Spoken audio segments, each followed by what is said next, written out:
வா போகலாம், ஏற்கனவே லேட் ஆயிடுச்சு, இப்ப வா சீக்கிரம். தினேஷும் ராகுலும் அம்மனோட வீட்டு வாசல்ல நின்று தொடர்ந்து கதவை தட்டிக்கிட்டே இருந்தாங்க.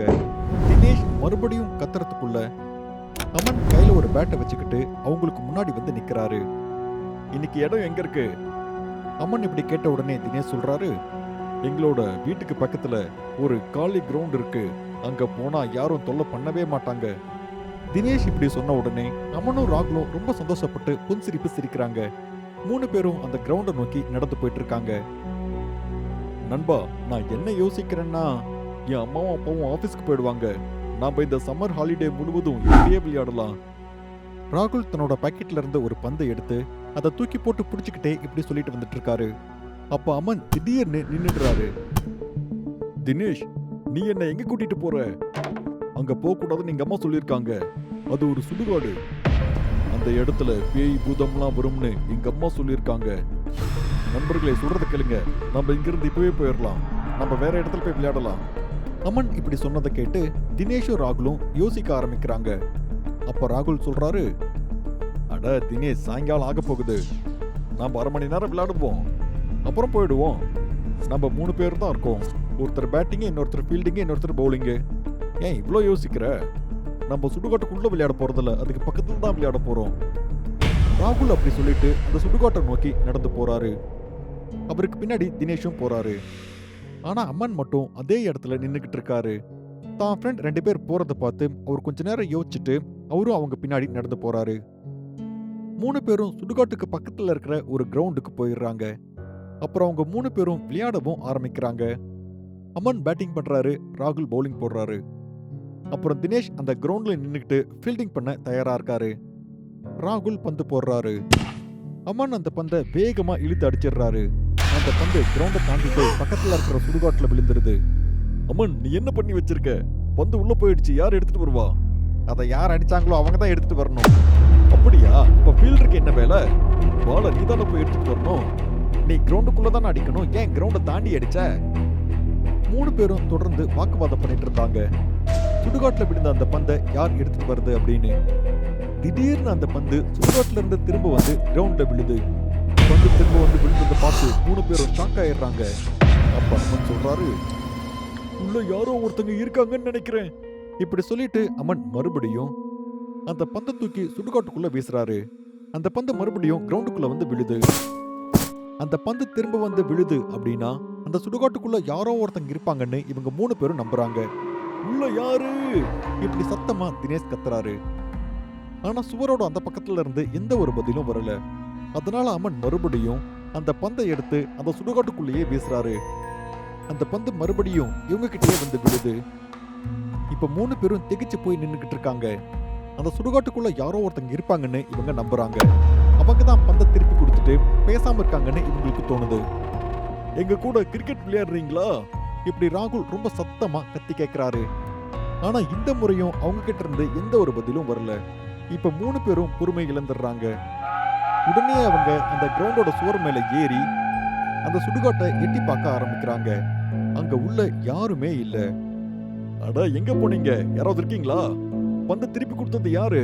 என் முன்னாடி வாங்க. அம்மன் இப்படி யாரையும் ரொம்ப சத்தமா கூப்பிட்டுக்கிட்டு இருந்தாரு.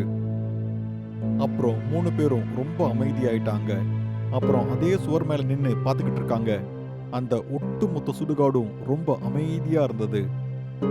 அவங்க ஒவ்வொரு கல்லறையா பாத்துக்கிட்டே வந்துட்டு இருந்தாங்க. அப்போ ஒரு மரத்தோட கிளையில ஒரு மனுஷன் தலைகீழா தூங்கிட்டு இருந்தாரு.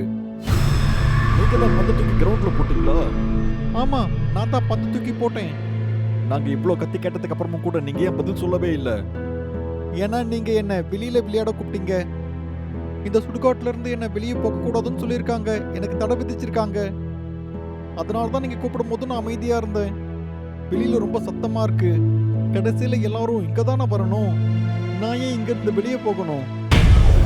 நீ எதுக்கு கவலைப்படுற? உன்னால வெளியே வர முடியலன்னா நாங்க உள்ள வரோம். இப்படி சொல்லிட்டு 3 பேரும் அந்த சுடுகாட்டுக்குள்ள குதிச்சிடுறாங்க. அவங்க அந்த இடத்துல சுத்தி பாக்குறாங்க. அங்க காலியான ஒரு இடம் கூட இல்ல. அப்புறம் எப்படி அந்த இடத்துல விளையாட முடியும்? உடனே சுடுகாட்டுல இருந்தவரு இந்த 3 பேரையும் பார்த்து சொல்றாரு, என்னாச்சு? விளையாட இடம் தேடுறீங்களா? என் பின்னாடி வாங்க, நான் ஒரு இடத்துக்கு கூட்டிட்டு போறேன். இப்படி சொல்லிட்டு அந்த ஆளு இவங்க 3 பேரையும் கூப்பிடுறாரு. தினேஷ், அமன், ராகுல் 3 பேரும் அந்த ஆளை பின்தொடர்ந்து போறாங்க. அங்க ஒரு இடம் இருந்தது. அந்த இடம் இந்த சுடுகாட்டோட இன்னொரு பக்கம். அந்த இடம் ரொம்ப நல்லாவே இருந்தது. அதனால அவங்க 4 பேரும் கிரிக்கெட் விளையாட ஆரம்பிச்சாங்க. அப்புறம் இவங்க 3 பேரும் ஒருத்தருக்கு ஒருத்தர் பேசிக்க ஆரம்பிச்சாங்க. இப்போ நம்ம வீட்டுக்கு போகலாம், இல்லைன்னா அம்மா ரொம்ப கோவப்படுவாங்க. சரி, நாங்க இப்ப கிளம்புறோம், நான் உன்னை அப்புறம் பார்க்கறேன். தினேஷ் இப்படி சொல்லிட்டு கிளம்ப ஆரம்பிக்கிறாரு. அம்மனும் ராகுலும் அவர் பின்னாடியே போறாங்க. இப்போ நிலைமை அப்படியே தலைகீழா மாற ஆரம்பிக்குது. 3 பேரும் கொஞ்ச தூரம் தான் போயிருப்பாங்க. அப்புறம் 3 பேரும் காத்துல பறக்க ஆரம்பிக்கிறாங்க. அம்மன், இங்க என்ன நடந்துட்டு இருக்கு? நாம ஏன் இப்படி பறந்துட்டு இருக்கோம்? இதெல்லாம் யார் பண்றாங்கன்னே தெரியல தினேஷ். அப்ப எல்லா குழந்தைகளும் பயந்து போயிடுறாங்க. அவங்க 3 பேரும் உயிருக்கு போராடிட்டு இருந்தாங்க. அப்ப ராகுல் கத்தி சொல்றாரு, தினேஷ், அம்மன், அவனை பாருங்க, அவன் தான் இதெல்லாம் பண்றான். ராகுல் அப்படி சொன்ன உடனே அம்மனும் தினேஷும் அந்த ஆளை பார்த்தாங்க. அவர் தான் கண்களை மூடிக்கிட்டு ஏதோ மந்திரங்களை முணுமுணுத்துட்டு இருக்காரு. அப்புறம் மெதுவா ஒரு அரக்கனா மாறிட்டாரு. இதை பார்த்த அந்த 3 பேரும் அப்படியே அலற ஆரம்பிக்கிறாங்க. தான் சாக போறோம்னு இந்த 3 பேருமே நினைச்சுக்கிட்டு இருந்தாங்க. கொஞ்ச நேரத்துக்கு முன்னாடி தினேஷ் கூடயும் ராகுல் கூடயும் அமன் கூடயும் கிரிக்கெட் விளையாண்டு இருந்த அதே ஆளு இப்போ ஒரு பயங்கரமான பேயா மாறி இருக்கான். யார் நீ? உனக்கு என்ன வேணும்? உனக்கு என்ன வேணாலும் கேளு, எங்க அப்பாக்கு சொல்லி நான் அதை வாங்கி தரேன். ப்ளீஸ் எங்களை விட்டுரு, ப்ளீஸ் எங்களை விட்டுரு. அமனும் ராகுலும் அந்த பேய் கிட்ட கெஞ்சிக்கிட்டு இருந்தாங்க. ஆனா அந்த பேய் இந்த 3 பேரோட பேச்சை கேட்கவே இல்லை. நான் இஃப்ரித், நீங்க 3 பேரும் எனக்கு பலியாக போறீங்க. என்கிட்ட இருந்து உங்களை யாராலையும் காப்பாற்ற முடியாது.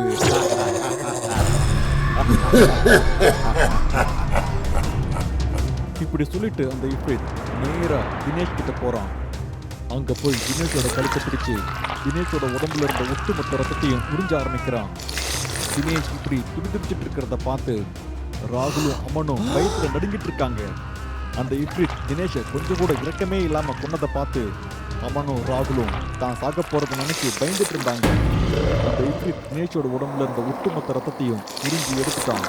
அப்புறம் தினேஷோட உடம்பு மட்டும் எந்த ஒரு அசைவும் இல்லாம காத்துல பறந்துகிட்டு இருந்தது.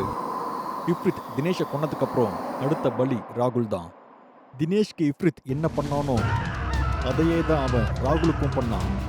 இஃப்ரித் முதல்ல ராகுலோட கழுத்தை பிடிச்சு ராகுலோட கண்ணை பிச்சு எடுத்துட்டான். ராகுல் இப்படி கஷ்டப்பட்டு இருக்கிறத பார்த்து அம்மனோட கண்ணில் இருந்து கண்ணீர் வந்துகிட்டு இருந்தது. அம்மனோட கண்ணு முன்னாடியே அந்த இஃப்ரித் தினேஷோட உடம்புல இருந்த ரத்தத்தை அவன் உறிஞ்சி குடிச்சுக்கிட்டு இருந்தான். இதை அம்மன் பார்த்துக்கிட்டு இருந்தான். தினேஷ் கொடூரமா கொல்லப்பட்டதையும் ராகுல் இப்படி காட்டு மிராண்டித்தனமா கொல்லப்பட்டதையும் பார்த்து அம்மனுக்கு பயத்துல ஹார்ட் அட்டாக்கே வந்துருச்சு. அந்த இஃப்ரித் அம்மனை தொடர்றதுக்கு முன்னாடியே அம்மன் ஏற்கனவே இறந்து போயிட்டாரு. ஆனா அந்த இஃப்ரித் அம்மனோட உடம்பு கூட விட்டு வைக்கல. தினேஷ்க்கும் ராகுலுக்கும் அவன் என்ன பண்ணானோ அதையே தான் அவன் அம்மனுக்கும் பண்ணான். இப்ப 3 பேரோட உடம்பும் காத்துல அப்படியே பறந்துட்டு இருந்தது. இந்த 3 பேரையும் கொன்னதுக்கு அப்புறம் இஃப்ரித் இப்போ ரொம்ப பலசாலியா மாறிட்டான். அப்புறம் அவன் ஏதோ மந்திரங்களை சொல்ல ஆரம்பிச்சான். அந்த 3 பேரும் காத்துல பறந்துட்டு இருந்தாங்க. அப்புறம் அடுத்த நிமிஷமே அவங்க 3 பேரும் ஏதோ ஒரு கல்லறைக்குள்ள நிரந்தரமா புதைக்கப்பட்டாங்க. மறுபடியும் இஃப்ரித் போய் அதே மரக்கிளையில தலைகீழா தொங்கி மெதுவா மறைஞ்சு போயிட்டான்.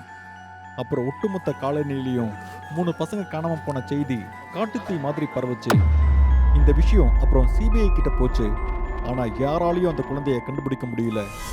ஆனா அந்த குழந்தைகள் எல்லாம் இஃப்ரித்தால தான் கொல்லப்பட்டாங்க அப்படிங்கிற செய்தி உங்களுக்கு மட்டும்தான் தெரியும். இந்த இஃப்ரித் பத்தி பல புராண கதைகள்ல குறிப்பிடப்பட்டிருக்கு. இவன் ரொம்ப சக்தி வாய்ந்த, ரொம்ப புத்திசாலியான ஒருத்தன்.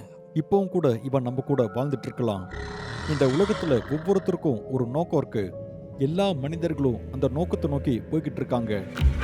ஆனா இந்த இஃப்ரித் மனிதர்களை அடிமையாக்கி மனித குலத்தை ஆளணும்னு நினைச்சுக்கிட்டு இருக்கான். ஆனா இந்த இஃப்ரித் ஒரு நாள் நம்மளால் அழிக்கப்படலாம் அப்படின்னு பல இடங்கள்ல குறிப்பிடப்பட்டிருக்கு. இன்றைய உலகம் மெதுவா மாறிட்டு வந்துட்டு இருக்கு. இப்ரித் அப்படிங்கிற பேர்ல நிறைய மாயாஜாலங்களும் மந்திரங்களும் பண்ணிட்டு தான் இருக்காங்க. ஆனா உண்மையை சொல்ல போனா இந்த இப்ரித்தை பார்த்தவங்க யாரும் இந்த உலகத்துல உயிரோடவே இல்லை.